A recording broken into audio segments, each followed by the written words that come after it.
hembras puede estar dado también por una piómetra que se puede generar, aunque no es el caso porque ella ya está esterilizada, ¿sí? Entonces yo creo que ahí lo que vemos que se tomó la glucometría, salió con unos rangos entre los valores normales, marcó 77, 79 si no estoy mal. Sí, 79. Los doctores lo que le indican es que regrese en 15 días para volver a valorar a ver cómo está esa tiroides, para mirar cómo está esa creatinina, ¿sí? Es la indicación y le mandan unas drogas homeopáticas y le mandan una droga para limpieza en los oídos. Claro, igual de acá nos toca arrancar desde cero. Exacto, ¿qué es lo que hay que hacer, doctor? ¿Qué es lo que hay que hacer con un paciente de estos? Quería contarles de pronto muchos colegas que no tienen en cuenta los niveles de tiroides, doctor, de los perros esquimales y de los perros nórdicos, sobre todo de perros como el husky siberiano, el Alaska Malamute, el Akita Inu, el Chiba Inu, todos estos perros, doctor, más lento. Exacto, tienen unos niveles de hormona tiroidea mucho más baja, doctor. Además son perros vagotónicos y la vagotonía hace que la frecuencia cardíaca lata mucho más despacio y por lo tanto hace que la hormona tiroidea también esté mucho más despacio por los periodos de estivación de ellos y todo eso allá en los lugares en donde viven, que son lugares de glaciales prácticamente. Y son perros que hacen mucho ejercicio porque jalan trineo, entonces son vagotónicos. Las vagotonías generan generalmente bradicardias y problemas de tiroides, pero siempre dentro de los límites normales. Pero viéndolo al examen, doctor, la tiroides está en los límites normales, el borderline inferior sería 0.75, está normal. Pero, ¿cuál es el procedimiento que nosotros hacemos para el dueño del paciente, para Azul? ¿Sí? Primero, cuando yo lo vi, lo primero que miré fue la mirada trágica, ¿sí? Es un paciente que no presenta una mirada trágica de un hipotiroidismo como tal.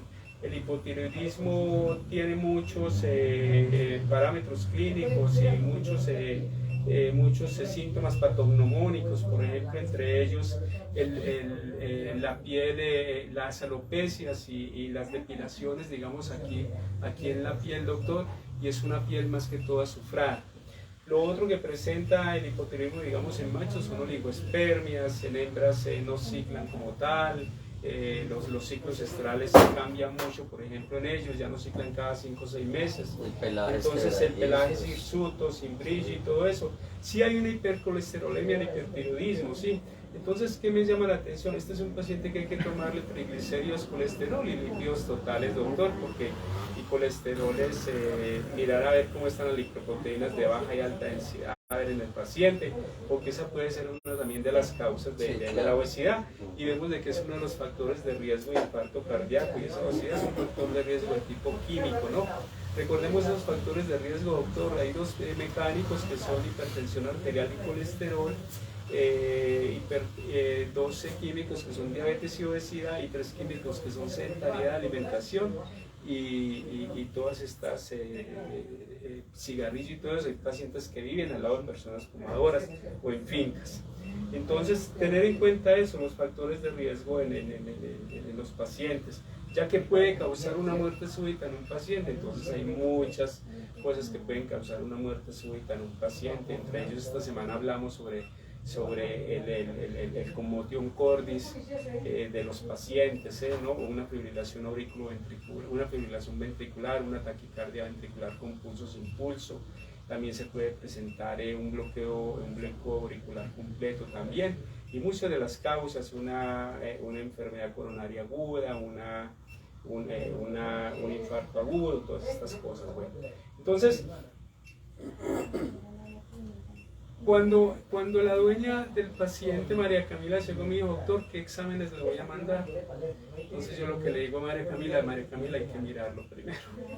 ¿Sí? Para mirar, exámenes para mandar hay mucho, hay que mirarlo primero. Estábamos hablando, ella me hablaba de que la ecografía en la ecografía aparecía alterada determinadas estructuras, y yo le dije, mira, la ecografía mide las estructuras, mire cómo muestra cómo están las mucosas, si hay cálculos en la vejiga o en los riñones, si hay líquidos en los riñones, si hay una hidronefrosis, por ejemplo, nos muestra si el riñón está inflamado, cómo está la corteza, cómo está la pelvis renal, nos muestra cómo está el hígado, si el hígado tiene de pronto procesos cirróticos en él, nos muestra de pronto si el pulmón tiene también calcificaciones o no, y de pronto está haciendo una metástasis. O sea, la ecografía lo que nos muestra son las estructuras, pero realmente la funcionabilidad del órgano no lo muestra en la química sanguínea y otro tipo de exámenes. Bueno, doctor Juan Carlos, en este orden de ideas, entonces, de acuerdo a la evaluación que se hizo, sospechamos hacia qué órgano en especial es Doctor, de la paciente de nuevo, insisto en el sistema POCUS, llevar a crecer al paciente la mayor cantidad de exámenes que podamos hacer. Lo primero que hicimos en este paciente fue hacer una refractometría.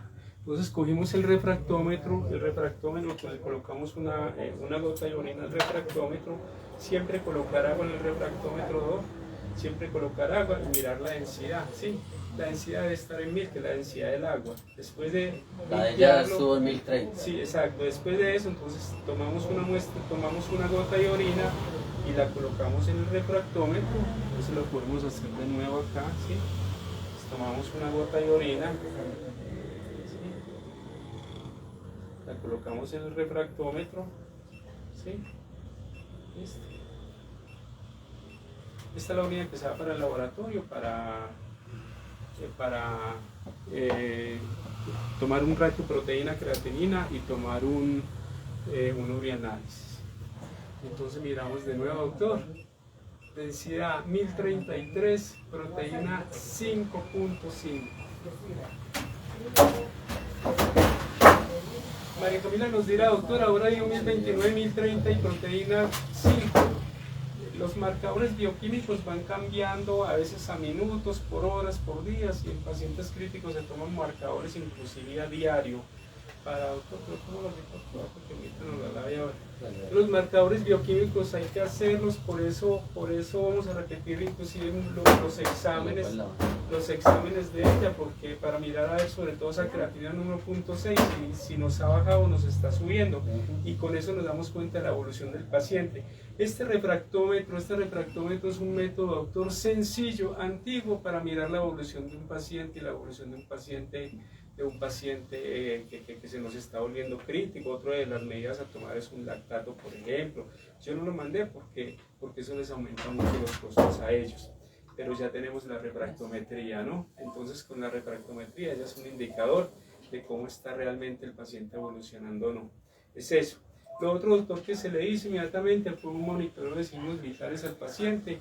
En el monitoreo de signos vitales aparece una frecuencia cardíaca con ritmo sinusal. ¿Por qué ritmo sinusal? Porque se miden 4 parámetros: onda P en todos los complejos, P antecede a QRS, PQ menor de 0.2 segundos, nos indica que no hay bloqueos, frecuencia cardíaca entre los parámetros normales, ¿sí? Aproximadamente entre 80 a 120, 70 se cierran en algunas razas. En ellos va por raza, lo mismo que en gatos, en cualquiera de las especies. Entonces, una frecuencia cardíaca aproximadamente como de 106, 110, una frecuencia cardíaca ritmo sinusal normal. El paciente no tiene ningún tipo de bloqueo, el corazón está trabajando súper bien. Las ondas pletismográficas se aparecen con una diácora al principio de la sístole, lo que nos indica una hipertensión. Tomamos la presión arterial del paciente, la vamos a tomar de nuevo, la presión arterial. La presión arterial siempre se toma, si se toma acá en la mediana o en la cefálica o en la metatarsiana o en la femoral o en la coxilla, siempre se toma el diámetro del miembro a tomar la presión arterial, y a eso se le saca el 40%. Es ese 40%, entonces nos dice de cuánto es el tamaño del brazalete a lo largo, ¿no? ¿Por qué? Porque si colocamos brazaletes muy grandes, nos da presiones arteriales bajas. Si colocamos brazaletes muy estrechos, muy cortos, muy estrechos, nos da presiones arteriales altas. Inclusive cuando colocamos el PROS dice algo, la presión arterial acá en la mediana o la cefálica no es la misma acá en la coxígea, porque la coxígea está por encima del corazón. ¿Sí? Entonces si yo tomase acá en la coxígea nos tiende a dar presiones arteriales bajas, y si la tomo acá en la metatarsiana está por debajo del corazón, presiones arteriales altas. Cuando me da presiones arteriales altas, yo ajusto 0.6 ml por debajo del corazón y entonces los resto para que me dé la presión arterial que es. Si la tomo en la coxígea, acá en la coxígea, y el corazón está acá, por decir algo, y aquí, acá hay unos 12 ml, lo multiplico por 0.6, y entonces, como me da presiones arteriales bajas porque está más elevado, entonces, ¿qué hago? Se la sumo, 0.6 por cada ml que me distancia. Entonces, doctor, a la arteria mediana. Entonces, doctor, exacto. Entonces, pero hay que tener en cuenta eso, doctor, porque a veces no lo hacemos y entonces la presión arterial es tal. Pues, entonces, pero bueno, en el caso de ella estaba alterada, doctor, la presión arterial estaba alta, ¿sí? La promedio. Pues tomémosla de nuevo.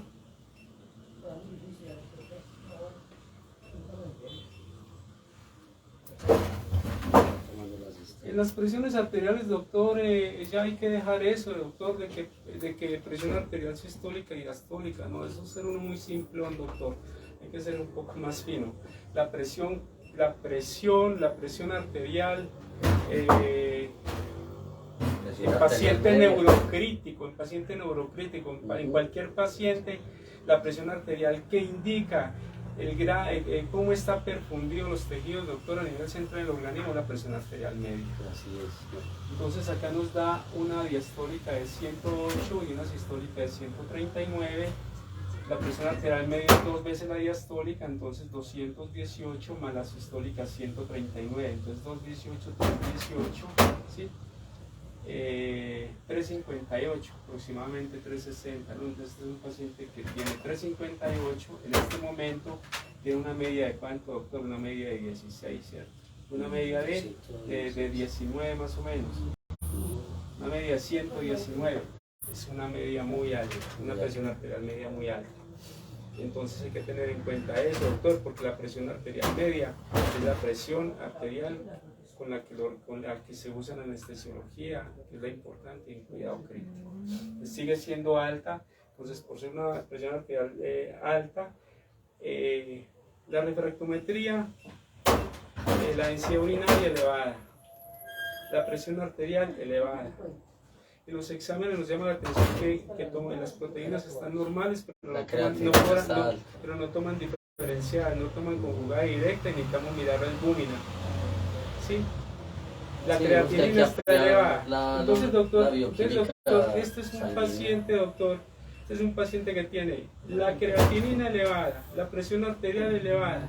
Necesitamos tomar 2 parámetros más, que son la albúmina. En el examen anterior de la clínica donde venía no se había tomado la albúmina, necesitamos tomar albúmina. Presión arterial, albúmina, ¿sí? El ratio proteína-creatinina, que es el que nos indica cómo está realmente, vamos a irle quitando eso, es el que nos indica cómo está realmente el paciente. Ratio proteína-creatinina es el que nos habla de enfermedad renal temprana, al igual que la SDA, que es la dimetilarginina asimétrica. Entonces, el paciente renal que sospechamos, ¿qué hay que hacer, doctor? Tomar presión arterial, ¿sí? Tomar presión arterial. Ya vamos a terminar. Entonces, tomar presión, una tijerita, por favor. Es tomar presión arterial. Tomar ratio proteína-creatinina. El ratio proteína-creatinina no debe estar mayor a 0.2. ¿Sí? De 0.2 a 0.4 en perros y de 0.2 a 0.5 en gatos es sospechoso de enfermedad renal. Bueno, y eso es lo que queremos. Sí, y de ahí para adelante es confirmativo. Determinando, la verdad que ya se exacto, entonces le vamos a mandar ratio proteína creatinina, le vamos a mandar al paciente. ¿Y qué es lo otro que hay que tomar? hay que mirar los niveles de azoemia en el paciente. Los niveles de azoemia del paciente los medimos tomando creatinina y tomando SDMA. El SDMA es un predictor temprano de enfermedad renal. En gato nos podemos adelantar hasta 48 meses, doctor, 4 años a una enfermedad renal, y en perros hasta 27 meses. Y ese definitivamente es uno de las ayudas diagnósticas claves en este caso, que nos va a, digamos que a mostrar y a definir cómo está ese funcionamiento renal. Entonces, para redondear el paciente renal hay que tomarle presión arterial, cómo está la albúmina, cómo está el ratio proteína-creatinina y cómo está la azoemia. La azoemia la miramos tomando SDMA, dimetilarginina simétrica y creatinina. Si estos 4 parámetros, doctor, están elevados en un paciente renal, ese paciente no le pasa más de 2 a 8 meses por más que le haga. ¿Sí? Un paciente renal crónico ya, este es un paciente que se le mandó un ionograma, no tiene ionograma, afortunadamente no tiene úlceras bucales que nos indican una hiperpotasemia o una hipercalemia. El electrocardiograma también nos indicaría una onda T elevada, no la tiene para nada. Para mí está comenzando una enfermedad renal aguda y vamos a medicarlo para ello. ¿Sí? Y la SMA, también la SMA es un producto del metabolismo de la proteína, la arginina, y lo que hace esta es hacer predicción temprana de enfermedad renal en gatos con 4 años antes, en perros con 27 meses. Entonces es muy buena, lo que pasa es que es costosa la toma, pero estos son los 4 parámetros que se toman en pacientes renales. Y ya hacer el tratamiento renal, que son concentrado para riñones, bajo en proteína con muy buena calidad, bajo en sodio, con el 0.2 en sodio, 0.2 en fósforo. Y eso es lo que se hace, doctor. Lo otro de este paciente, doctor, la frecuencia respiratoria está dentro de los parámetros normales, estuvo un poco taquipnéico, pero por lo que estaba estresado. Frecuencia cardíaca dentro de parámetros normales, la temperatura pues no la pudimos tomar, pero parece es que está normopirético. En estos pacientes es muy bueno hacer curvas térmicas, sobre todo cuando tienen algún tipo de arritmias o algún tipo de otros problemas, porque esto acelera la lisis tisular y entonces queda mayor problema. Bueno, doctor Juan Carlos, yo creo que una recomendación también sería muy bueno cuantificar la orina diaria de ella, porque si nos vamos a dar cuenta cómo está, porque igual dentro de ella, si ella sobrepasa más de los 100 ml diarios, ¿sí? Pues va a entrar a presentar, digamos, que una poliuria, y ahí vamos a hacer también como una curva de los niveles y con qué tanta frecuencia ella realmente orina o no orina. Sí, claro, Sí, claro. ¿Esto cuánto es por ahí? ¿Cuántos ml? Sí. Ahí pueden haber por ahí unos 30 aproximadamente. Porque ella hace mucho más que esto. Sí, eso es lo otro que queríamos hablar. Este es un paciente que está con poliuria y polipsia prácticamente. Le tomamos los niveles de glucosa y están 79, está normal. Pensamos que era una diabetes, los pero niveles no de la parece. producción diaria de orina, por ejemplo, en un gato va de 20 a 45 ml al día, ¿cierto? Por kilo más o menos es al día. Y en perros va de 20 a 90. Independientemente Si supera esos niveles de 90 a 100, entonces ya empezamos a sospechar. Es más o menos es pasando. más, un poco más claro, unos 7 ml por kilo hora. Ah, bueno, Entonces, 7 paciente- ml por Kilo hora, pero yo lo ¿Qué pongo kilo hora? entre 20 y 90 ml por kilo al día. ¿Cuánto Sí. nos pesó? 27 puntos. 27 por 7, 49, 7 por 2, 14 y 4, 18, 189, ¿sí? 189 debería eliminar por hora. Entonces, O sea, le es que digo- si nos demora, discúlpame, si nos demora 4 horas, pues más o menos son unos 700, 800 ml que podría orinar. Los perros van orinando también a gota, no es como los caballos que orinan a chorro, los perros orinan a Pero ella gotas. orina a chorro. Es normal, sí, claro. Y hay que Pero tener luego en cuenta- sigue goteando. A veces siguen Un goteando. poquito. Entonces es normal. Mirar cómo está el gasto urinario de todas maneras, Claro, que eso esté es muy orinando. importante. Paciente que no orine, sí, paciente que no orine, sí. Muy bueno Paciente mirar que no orine y no tome con qué agua. frecuencia y con qué cantidad. Entonces ustedes recomiendan, por ejemplo, que mañana mire, contemos a qué hora hace chichi y le recojan no necesariamente en Si uno lo de esos, pueden pero hacer, en un claro, si tarro, lo pueden pues. hacer, algo mirando Es un que- dato más que podemos tener y que nos va dando una indicación. Exacto. Lo otro, pues frente al problema hepático, pues ya le mandamos unas transaminasas, unas bilirrubinas, y pues para detectar que realmente hay un problema como tal, pues que no estén alteradas 3 veces lo normal. Dentro de los niveles de ese de 14.1 a 19, de 14.1 a 19.9 son 14.1 a 19.9 son 14.1 a 19.9 es sospechoso, y de 20 en adelante ya nos dice que hay una enfermedad renal. Realmente a un paciente que venga con síntomas renales, más que una creatinina, tomar un SMA, porque cuando la creatinina está elevada, el riñón está casi siempre afectado al 75%. Con la SMA, que quizás a ustedes ahora, pues por la parte económica, les pareció de pronto, está un poco costosa, pero realmente la SMA nos indica, o sea, nos previene lesiones renales, la creatinina no. Cuando la creatinina ya está elevada, ya el riñón está jodido. Entonces, por eso la SMA cuesta, porque esa es un predictor temprano, y muchas veces es mejor hacer esto a gastar mucho mayor dinero, plata, venta, hoguito, mango, como se dice, porque se les va a ir mucho más plata más adelante.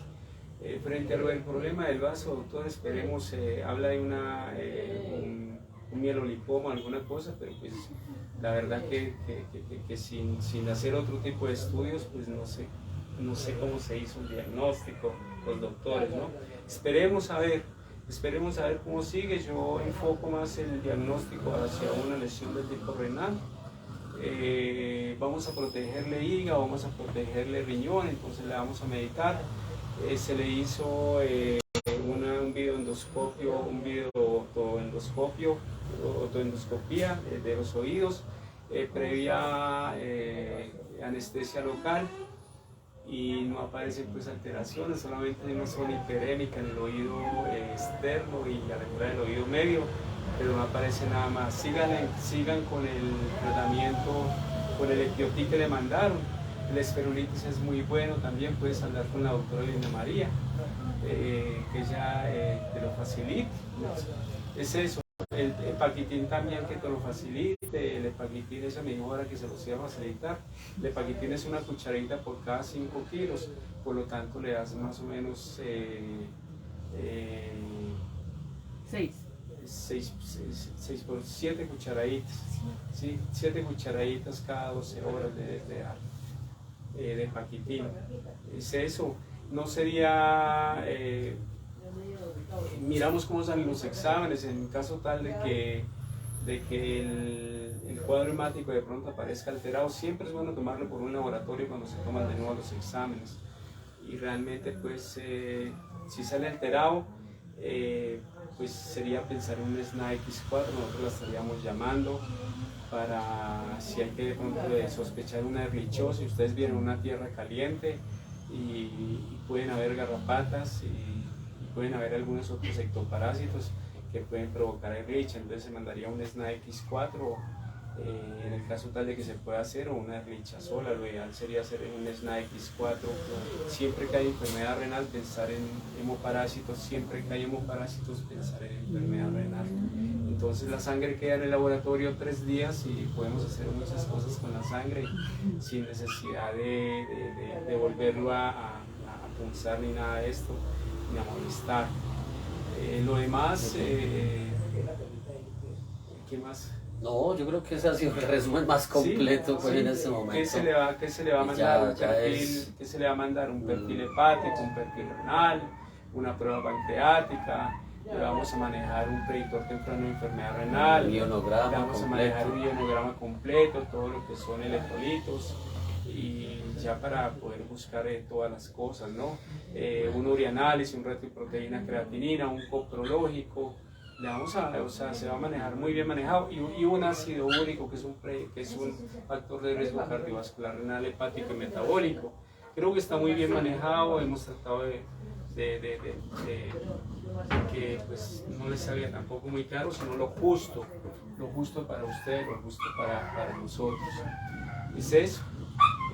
Les recuerdo que nos vean en Facebook, en Sala de Emergencias también, las páginas Dr. Chica, las páginas de COVES, la Sociedad Colombiana de Emergencias y Cuidados Críticos Veterinarios, y en el grupo Veterinarios Pequeño Corazón, que es un grupo de cardiología donde interactuamos junto con el doctor Carlos Arturo Jiménez Castro. Entonces, no siento más, doctor, nos despedimos. Que Dios los bendiga, que Dios me bendiga. Que tengan una feliz hasta tarde. el próximo quite de Albeitar, hasta que nos lo vamos a encontrar. Recuerden que somos médicos veterinarios, nos preparamos para salvar vidas, camino a la excelencia. Lo que necesiten con mucho gusto, y estamos prestos para servirles. Y apóyenos en el canal Sala de Emergencias en YouTube, y díganle a los amigos afines que sean médicos y muchas personas también, para que vean el canal, un canal que tiene cerca de 530 videos ya.